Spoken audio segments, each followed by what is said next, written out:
Yet again, we're here making another video about art, mainly movies, or in this time, films. But this time, it's gonna be much more better because it'll be more local.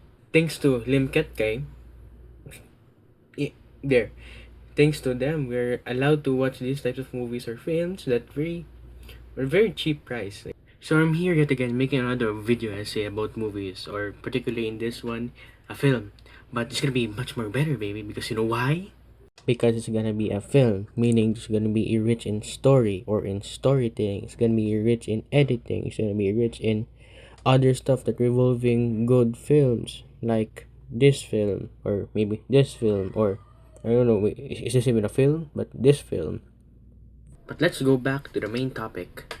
So here I am going to Limket right now, trying to get my ticket for the cinema.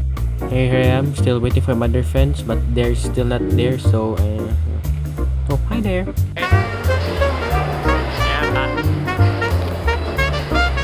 And as we went there, we were we were late, but not literally. The mall opens at 10 a.m. and the first movie starts in 10 a.m. So, yes. Wala ko nakita even half of it. But let's go back to the main thing. The End of War. Directed and co-written by Sir Joe Backus. The short film is set in Maguindanao during the armed conflict in 2008. It follows an ordinary family whose lives are affected by the fighting between the government and the forces of Moro rebels. Tragically, a soon-to-be family of four experiences fear, bloodshed, disruption, and violence as it enters their community and lives, ultimately ending with the mother grieving for her husband, daughter, and unborn child.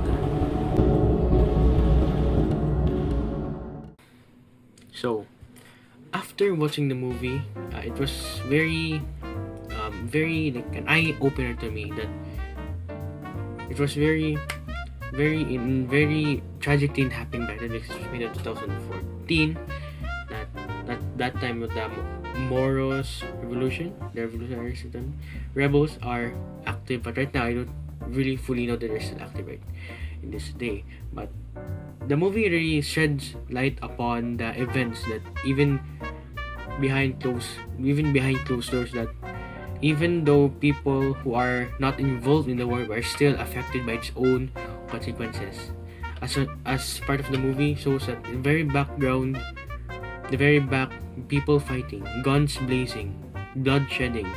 Yet at the middle of it are still the people getting affected by it, from the family, from the death of the husband, the child, even her unborn baby are still affected by it, even though they're still not part in both sides of the army or the enemy. It really shows that war does not only affect the action itself, but it in fact affects other people right now.